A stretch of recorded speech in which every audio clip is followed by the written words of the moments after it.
오늘은 필리핀 봉쇄가 시작된 지 199일째입니다. 2020년 9월 29일 화요일, 오늘의 뉴스 브리핑을 시작하겠습니다. 전 세계에서 코로나 바이러스로 인한 사망자가 100만 명을 넘어섰습니다.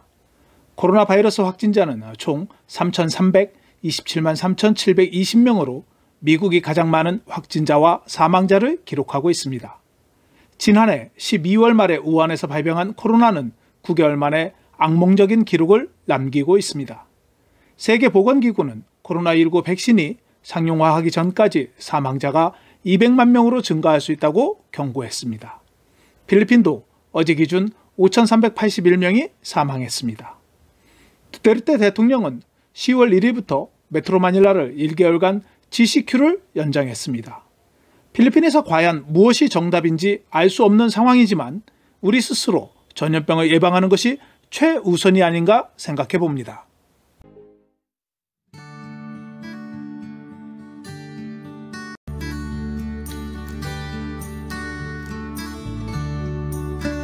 두테르테 대통령은 28일 밤에 방송된 대국민 연설에서 정부의 지속적인 부패에 대한 불만을 표명한 후 다시 사임하겠다고 제안하면서 관료주의 부패와 싸우는데 어려움을 겪고 있음을 시인했습니다. 부패는 끝이 없습니다. 멈추기가 어렵습니다라고 덧붙였다. 현재 진행 중인 조사에도 불구하고 이민국의 뇌물은 지속되고 있으며 토지등록 사무소의 부패 행위는 악명이 높다고 주장했습니다. 두테르테 대통령은 지난 2018년에도 부패와 싸우는데 지쳤다는 것을 인정하면서 사임하는 것에 대한 고민을 하고 있다고 말한 바 있습니다.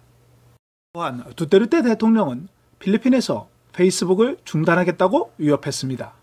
두테르테는 정부가 국민의 이익을 위해 그것을 사용할 수 없다면 우리는 페이스북 당신들이 필요 없으며 페이스북 당신들이 우리를 도울 수 있기를 바라며 그래야 당신들이 이곳에서 일할 수 있도록 정부가 허용할 것이라고 말했습니다. 페이스북은 지난주 필리핀 군대와 경찰이 관리하는 계정에 대해 삭제한 바 있습니다. 한편 다음 주 개학을 앞두고 있는 상황에서 대통령은 필리핀의 통신사들에게 서비스를 개선할 것을 촉구했습니다. 대통령은 통신업체가 서비스를 개선할 수 있도록 지방정부의 타워와 인프라를 쉽게 설치할 수 있도록 호소하기도 했습니다. 글로보와 PADT에 도전하는 필리핀의 세 번째 통신사인 디또는 2021년 3월에 서비스를 출시할 예정입니다. 한편 필리핀 보건부 듀크 장관은 메트로 마닐라의 검역을 10월 1일부터 31일까지 현재와 같은 GCQ를 연장한다고 발표했습니다. 또한 GCQ가 연장되는 지역은 바탕카스, 따콜로반시, 바콜로드시, 일리간시 및 일로일로시이며 MECQ로 마라위시를 포함한 라나오 대수 지역은 강화된 검역으로 연장됩니다. 필리핀의 나머지 지역은 수정된 일반 지역 사회 검역인 MGCQ로 관리됩니다.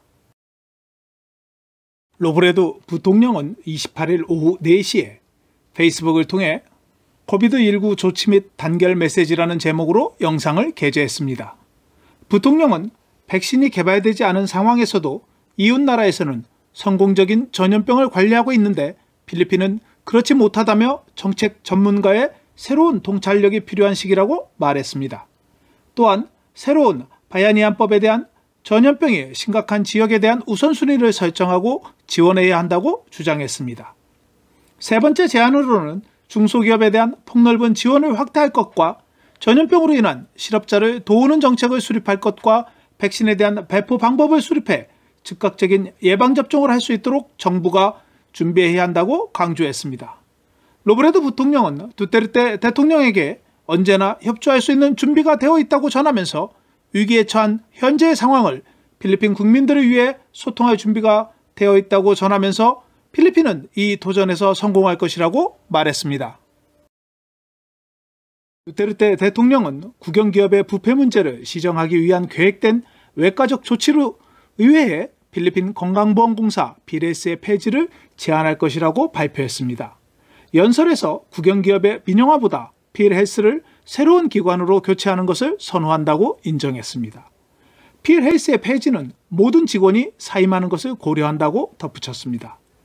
법무부가 이끄는 기관 간 태스크포스는 필 헬스에 대한 초기 조사에서 공무원이 직무수행, 특히 병원으로부터 리베이트를 수령하는 사실을 발견했다고 보고했었습니다.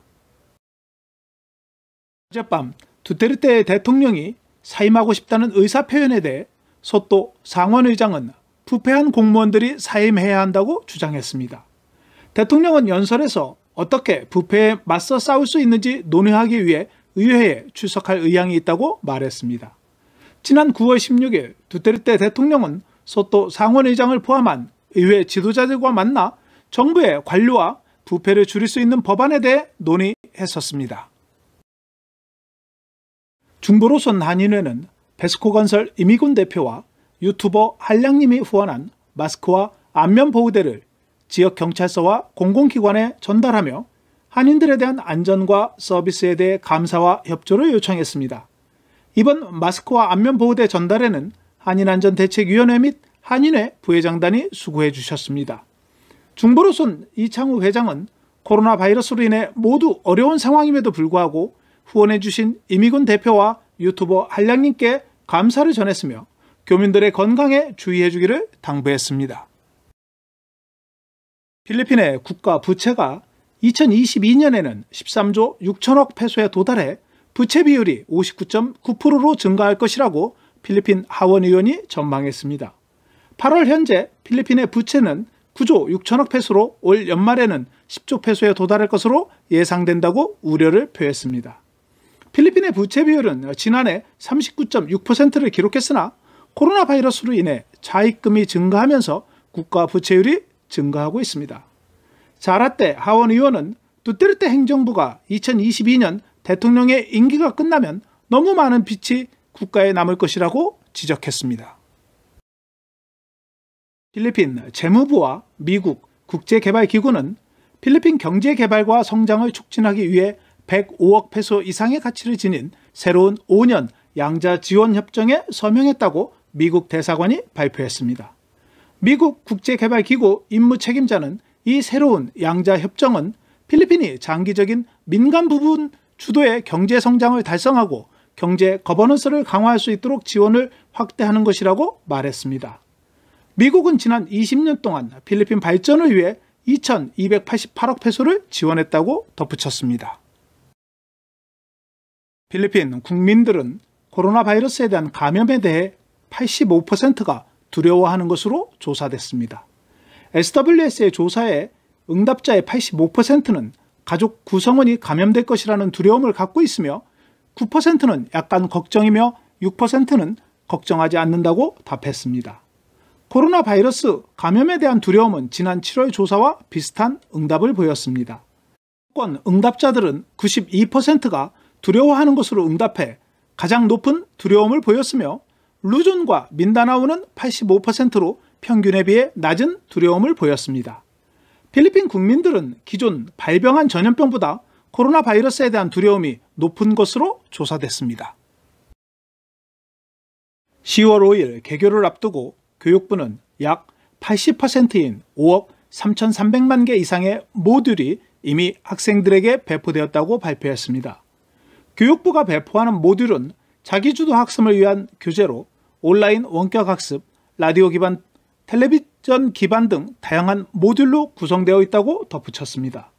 한편 교육부의 자료에 따르면 2020-2021학년도 공립 및 사립학교에 대한 학생 등록 인원은 지난해 2,770만 명에 비해 88.8%인 2,466만 명인 것으로 알려졌습니다. 필리핀에서 유일하게 청정지역으로 남아있던 바타네스 지역에서 첫 확진자가 발생했습니다. 바타네스 정부는 지난 9월 22일 필리핀 공군기를 이용하여 도착한 주민 중 한 명이 28일 확진자로 확인되었으나 현재 무증상으로 리조트에 격리되어 있다고 전하면서 마스크와 안면보호대를 착용할 것을 권장했습니다. 보라카이를 관광하는 여행객은 정부가 발행한 진단서, 필리핀 경찰에서 발급한 여행 허가증, 아칼란 지방정부의 검역 카드, 출발 72시간 전에 RT-PCR 음성 결과, 호텔에 대한 예약 확인증 등이 필요하며 승객은 비행 전, 기내 또는 도착 시 안면 마스크를 착용해야 합니다. 공항 당국에서 시행하는 조치를 또한 준수해야 합니다. 한편 보라카이 여행 재개를 축하하기 위해 에어아시아에서는 8페소의 항공권을 출시했습니다. 항공권은 10월 1일부터 내년 6월 30일까지 여행 일정으로 10월 4일까지 예약을 완료해야 합니다. 필리핀 교통부와 통행료 규제위원회는 노인과 장애인에 대한 20% 통행료 할인을 시행하도록 요청하고 있습니다. 11월부터 모든 고속도로에서 무선 주파수 식별 사용이 시행될 것이기 때문에 법에 포함된 할인을 제공해야 한다고 주장했습니다. 할인을 받기 위해서는 차량이 장애인 또는 노인의 이름으로 등록되어야 한다고 덧붙였습니다. 교통부는 에드사 버스를 이용하는 승객들은 10월 1일부터 현금 없이 운영되는 카드 결제 시스템을 사용할 것이라고 밝혔습니다. 카드 시스템의 실시는 승객들의 대기 시간을 축소하여 원활하고 빠른 거래를 위한 것이라고 덧붙였습니다.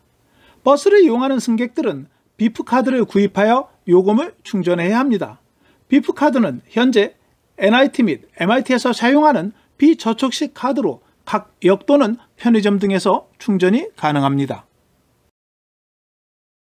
육상교통사무소 ATO는 코로나 바이러스 전염병으로 인해 사무실이 복잡해지는 것을 방지하기 위해 자동차 등록 기간을 연장했습니다. 월요일 게시된 ATO 권고에 따르면 6, 7, 8로 끝나는 번호판의 자동차는 유효기간을 10월 30일까지 연장했으며 9와 0으로 끝나는 번호판에 대해서는 12월 31일까지 연장한다고 발표했습니다. ATO는 변경된 일정 내에서 등록을 할 경우 벌금과 추가 요금을 징수하지 않는다고 강조했습니다. 필리핀에서 자동차 등록은 번호판의 마지막 숫자에 해당되는 월에 진행합니다. 필리핀은 어제 3,073명 추가 확진자 발생에 이어 오늘은 다시 2,000명대 확진자가 발생했습니다. 오늘 2,025명이 추가되어 총 확진자는 30만 9,303명으로 증가했습니다. 수도권은 628명의 확진자가 발생했으며 까비떼 279명, 네그로스 오시덴탈 218명, 라구나 108명, 블라칸 102명이 추가 확진되었습니다. 경증 환자는 86.5%이며 무증상 환자는 8.8%입니다. 최근 14일 이내 발생자는 전체 81%로 1,641명이 증가했으며 수도권에서는 33% 540명이 발생했습니다. 칼라바라존에서 296명, 중부 로손이 239명이 발생했습니다. 해외 근로자는 1명이 발생했으며 지역이 확인되지 않은 확진자는 오늘은 없었습니다. 어제 14일 이내 확진자는 2,800명이었습니다. 어제 37명의 사망자에 이어 오늘은 68명이 추가로 사망해 총 사망자는 5,448명으로 증가했습니다. 수도권에서 26명, 서부 비사야에서 13명이 사망했으며 전체 68명의 사망자 중 9월 사망자는 49명이었으며 수도권에서는 9월에 17명이 사망했습니다. 오늘 회복한 사람은 290명으로 총 25만 2,930명이 회복하였으며 회복률은 81.7%입니다. 오늘 검사를 받은 개인은 21,505명으로 총 343만 9,095명이 검사를 받았습니다. 오늘 확진율은 9.4%였습니다. 취합된 실험실은 총 136개 실험실에서 132개 실험실의 자료가 취합되었습니다. 오늘 달러 대비 페소 환율은 1달러에 48.5페소였습니다. 원달러 환율은 1,170원을 기록했습니다. 페소에 대한 원화는 1페소에 24.13원으로 마감되었습니다. 필리핀 기상청은 10월에 2개에서 3개의 태풍이 필리핀에 영향을 미칠 것이라고 예보했습니다. 내일 메트로마닐라 최저 기온은 25도, 낮 최고 기온은 32도가 예상되며 일출은 5시 45분, 일몰은 5시 58분입니다. 오늘 준비한 소식은 여기까지입니다. 감사합니다. 오늘 내용이 좋으셨다면 좋아요와 구독하기, 알림 설정을 부탁드립니다. 시청해 주셔서 감사합니다.